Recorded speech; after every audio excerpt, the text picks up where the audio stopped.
Hi, welcome to this Week 5 feedback video with Craig and Richard. Again, it's been a fantastic week and lots of really great interactions and insights that are coming up in the discussion. Yeah. And so a lot of things we'll just be acknowledging. There are a few questions and topics that we'll go into in a bit more depth. But so some of the hot topics, for example, there was so much mentioned about being a better listener. To actually be aware of your own internal processes and to be able to engage more fully. And I think this is really one of the most important parts of what it means to be mindful, is how we connect with others. To actually be physically in the room with a person, but to be mentally in the room with them is really quite an achievement. Yeah. There's a type of listening that takes place with mindfulness, actually, Craig, where we start to really listen, you could say, to what we're experiencing, and metaphorically listening, to our physical sensations and emotions and thoughts, and start to really bring a sense of presence and self-compassion as well, an attitude of acceptance and compassion to that. And we often find that naturally then just ripples out to other people. If we have that relationship with ourselves, then that can just start to naturally ripple out to others, and we do start to just pay more attention, to relate to other people with less judgment and more openness. And of course, when people start to practice mindful communication, that's when that really becomes noticeable. Yeah. And you see, even if we're aware in the process of communicating that we're aware that judgments and criticisms are being made, the fact that we're aware of it means that we've got an opportunity to step out of that. Whereas if we're not mindful or aware, then the judgments and criticisms can really start to rule a whole lot more. That's right. Yeah. And what's really nice to see is a lot of the learners becoming more aware of what's happening, but then bringing that attitude of non-judgment and compassion to themselves. And so rather than judging the fact that they're doing it, just recognising gently that they're doing that, but then cultivating a sense of presence instead. Yes. So many had related at home, engaging more with the kids or more with the partner, and of course in work environments as well.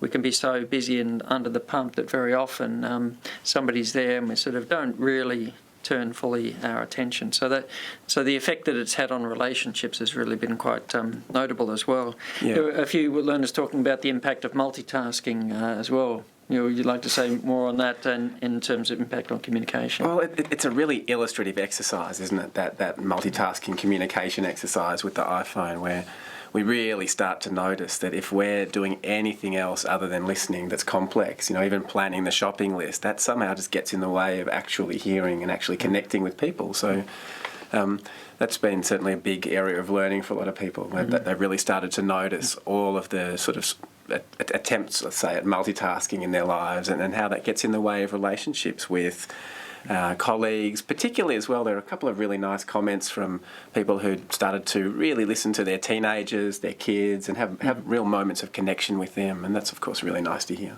Yeah, a young child tends to really notice when an adult's not paying attention to them, and I think a lot of time kids these days have to make a lot of noise to be heard by an adult. One of the best ways actually to teach kids mindfulness is just to be mindful with them. I mean, when parents come home and they're sort of, talking to the kids and getting dinner ready and on their phone and thinking about other things, that's just modelling that way of being to their kids. But of course, if they come home and they really take some time to listen to how their day was, or if they get into bed with them and read their stories and really pay attention to that experience, first of all, they notice it's usually very pleasurable and a real moment of connection. But of course, it's teaching, it's modelling mindfulness for their kids. So it's a great way to create a generation of mindful people. Mind you, if you are at that very crucial moment with your béarnaise sauce and you take your attention away for a minute, it's going to separate, then, excuse me, kids, you'll have to wait for a moment. I just really need to stay with the béarnaise sauce. So we always prioritise. Yeah. So it's been noted from a few that communicating or attempting to communicate in a mindful way felt in some way mechanical or difficult. And there's a very subtle difference between being mindful and attentive and thinking about being mindful while communicating, doing it in a very calculating way. And so I dare say that's a bit of a phase we may well go through, but there's a difference between the self-consciousness. Incompetence, perhaps. Just noticing what we're not doing well. And and then thinking about communicating in a mindful way is very different to the natural spontaneity that happens when we're at our most mindful as well. So just keep on dropping those I don't know, the internal dialogue about being mindful and trying to do it properly, and just, in a sense, just relaxing into it and getting more into the flow of communicating mindfully. But I think it takes a bit of time, practice. Mentally rehearsing is a topic that came up as well. Would you like to say something about that, Richard? Yeah, well, a few You've probably been rehearsing your response to this question. Yeah, I was waiting for this question, yeah. A lot of learners have noticed that, actually, and of course, we do that a lot of the time, don't we? This problem-solving mind of ours just gets very busy trying to predict problems and, of course, mentally rehearsing what we might say to somebody, particularly if there's conflict or a difficult conversation coming up. And what the learners have noticed, which is something that a lot of people notice, it starts to actually trigger the fight and flight response. First of all, if we start to really think about a conversation and what we want to say, it can make us actually feel tense and uncomfortable. We can go into a situation with all guns loaded even before anything's happened. Prepare. Yeah, exactly right. And quite often, what we're rehearsing is very different to what actually transpires in the situation itself. So one of the learners noticed that they were really preparing themselves for something and getting ready, and they went into the situation. The person said, "Oh, that sounds great. Let's do that." So quite often it's wasted energy. So it's probably a good idea to prepare for conversations and just think about what you want to say. But after a certain point, that preparing becomes over-preparing, or particularly if it's triggering the stress response, not a particularly useful thing to be doing. Yeah, because that can prevent us from going into the conversation just openly and responding to what's actually there. The other thing too is, even while the conversation's taking place, excuse me, one person can be talking, but we're not really listening to what they're saying, because we're listening to something we're talking to ourselves, like what I'm going to say Waiting next. for our turn to speak. Yeah. Preloading, I think that's called. That's right. And so, and that's when conversation's actually happening as well.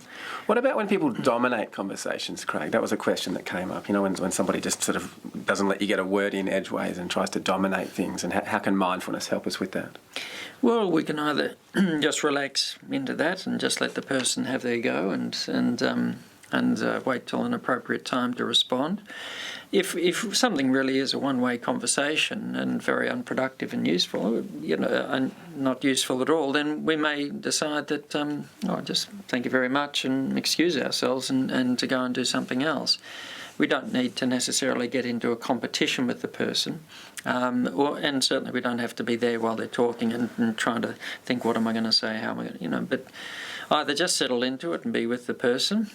Sometimes the silence can speak a lot, and sometimes that little question, that sort of gentle question at the end of the person having spoken, can say more than 1,000 words. And but also, just being mindful doesn't mean I've got to sit there all day and listen to somebody go on and on. Just politely, sometimes we might need to excuse ourselves. Yeah, or maybe say something from time to time as well. I mean, sometimes acceptance means allowing things to be as they are, which might mean letting somebody talk a little bit, but sometimes it's about accepting that it's going to require some effort to change a relationship or a situation, and so you're really accepting that. Yeah. Yes. Some people were noticing as well that being more mindful, difficult to spend time with people who are unmindful as well. That's interesting, isn't it? So perhaps as we start to become more mindful, we become, first of all, aware of how unmindful other people around us might be, not really listening to us, not really paying attention. But then, I guess it could start to become challenging. I guess this is related to the last question as well. So how do we work with that? I mean, I guess a first step might be to notice some of the judgments that are coming up about the other person, some of the reactions, and perhaps just not feeding them in the same way, or not sort of getting caught up in expectations that people will be a certain way. And I think too, if we're noticing our own unmindfulness in a way that's sort of interested, curious, even slightly amused, but non-judgmental, I think that very often that kind of attitude ripples out to others, and we do start to notice other people's unmindfulness and people on automatic pilot and habitual mode.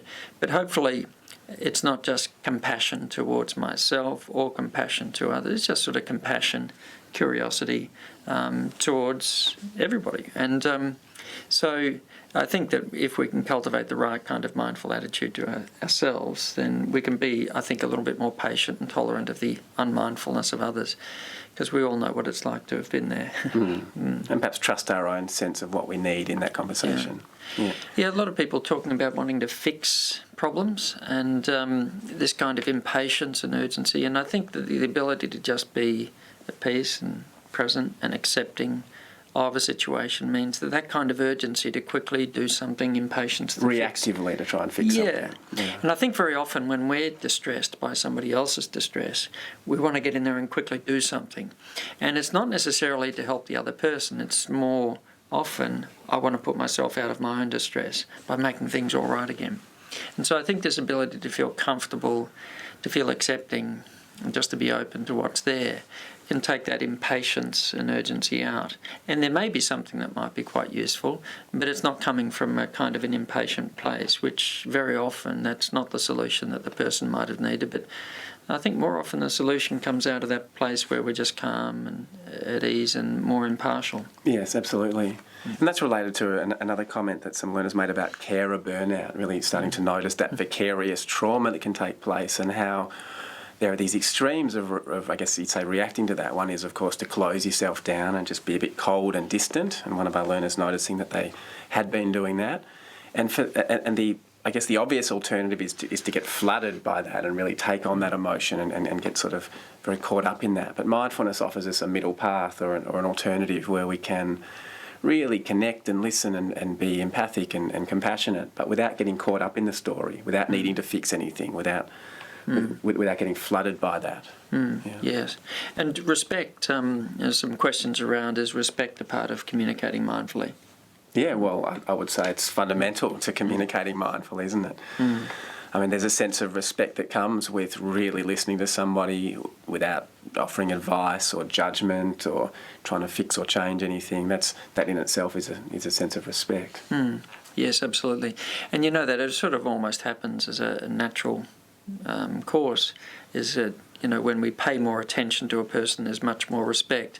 And when we're not paying attention, and people notice that in the unmindful communication, that you don't feel like you've been heard or respected nor satisfied with the conversation you've had. Yeah.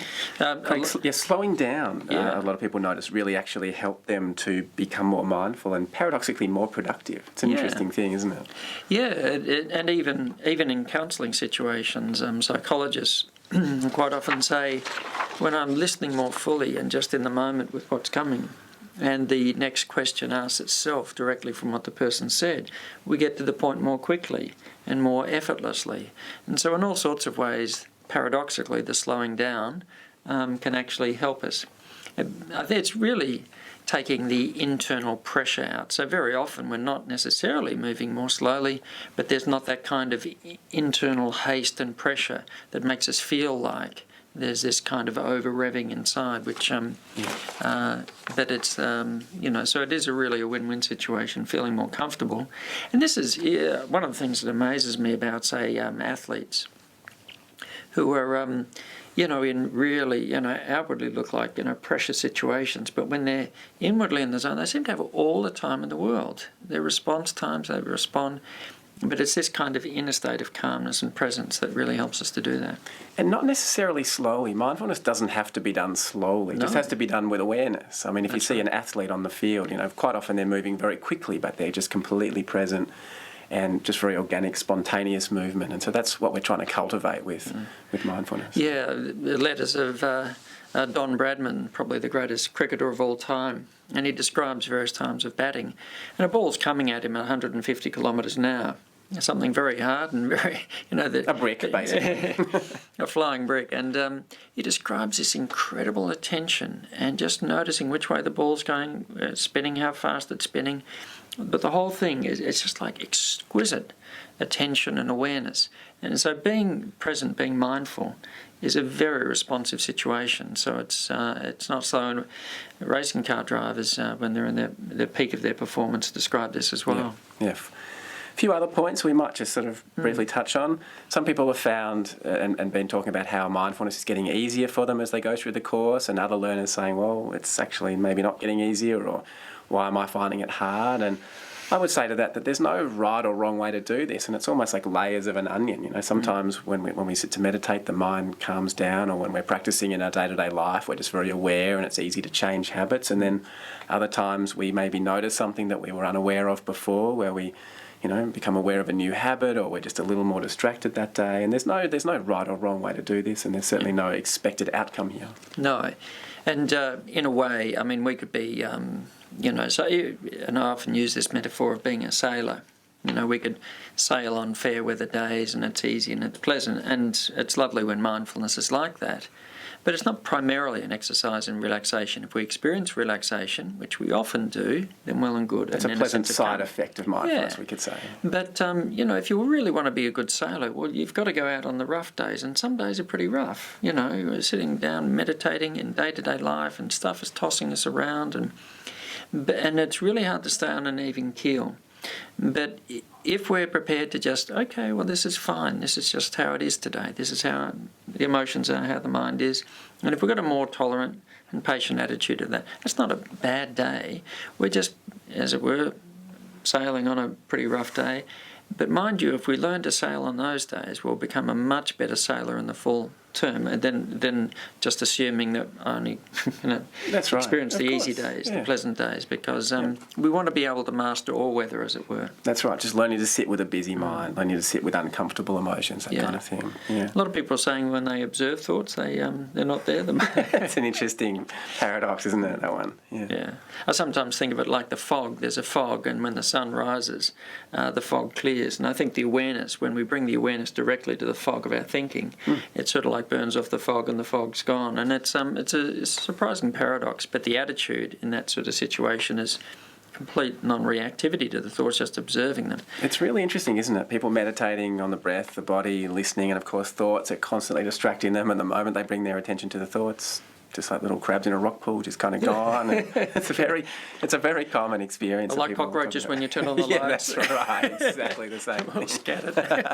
Not that our thoughts are cockroaches, but if that's happening in your practice, an important thing would be to pay attention. What's there when no thoughts appear? I think that's a very interesting inquiry. Not something to try and figure out, but just to be curious about what's there when no thoughts appear. What's that awareness, that space that thoughts are happening in? Yes. The choiceless awareness, just awareness without any particular focus for the attention. We might use the breath, the body and so on, but choiceless awareness, if you imagine a light globe in a room just sitting there and illuminating the whole room, as opposed to concentration, like getting the light globe and putting it in a torch and shining that awareness on a particular point. So concentration, or just open awareness, like a light globe just illuminating the whole room. Yeah. And we can notice a lot of things as well, just different mental habits. Anytime we're sitting like that, we'll notice our mind just naturally get caught up in certain experiences, resisting them or being interested in them or thinking about them. And so we can really learn a lot from that, just noticing that, letting go, coming back to sitting. And there's a lot to be said for just being. I don't know if you've seen recently, but there's a new sport in South Korea which is doing nothing. They sit in parks for... Sounds like my kind of sport. That's exactly right. So, and there's a recognition that just doing nothing is very good for our well-being, our brain, and so just taking time to be is very important. Yeah. Excellent. Non-attachments come up as quite an important issue. And this sort of idea, not attached, losing our passion, sort of like, I think I've practiced a little bit too much mindfulness. I'm a little bit too impartial to things. I think we can actually be very passionate in the sense of committed, a real commitment, a real engagement through being mindful. And indeed, acceptance commitment therapy, the whole thing about commitment and in touch with your values and so on is a very important part of being mindful. Passionate in the sense of getting caught up in, overly, there's a quote from Shakespeare I love, when valour preys on reason, it eats the sword it fights with. And I think there's this kind of heart and head connection where they're together and working together when we're mindful, that sometimes when we're overly caught up in things, so we go too far or we lose our discernment. And so I think there's sort of the cool head, but the warm and engaged heart, I think, are important. Yeah. And many people get very passionate about a cause and go and burn themselves out very quickly, whereas the person is able to maintain that quiet commitment. Take somebody like a Gandhi, for example, this lifelong commitment to something, and that passion burns but never loses their values and their real commitment. That's right. And there's a flexibility that comes too, isn't there, with not being attached to an outcome and a particular way of getting there, just being moving in a value direction. Yeah. Attached to opinions, of course. I mean, we attach ourselves to all kinds of things, and we all know the experience of holding that opinion and someone else holding an opinion and the conflict that comes from that. That's Sometimes just letting go of that opinion can create some space, some openness and new options. Yeah, it's a thought without attachment to the thought. Yeah. So, and just in closing, a lot of learners are noting that week 5, next week's the last week officially of the course, but of course it's not the end of your engagement with the materials, ongoing access to those. Or the exploration of mindfulness. I mean, that's just beginning, really, isn't it? That's right. This is just another step. So please stay engaged with the whole process. And of course, if you are interested to after the end of this course, you can continue and do the course again. But thank you for all the wonderful comments and discussion points, and we'll look forward to being with you next week.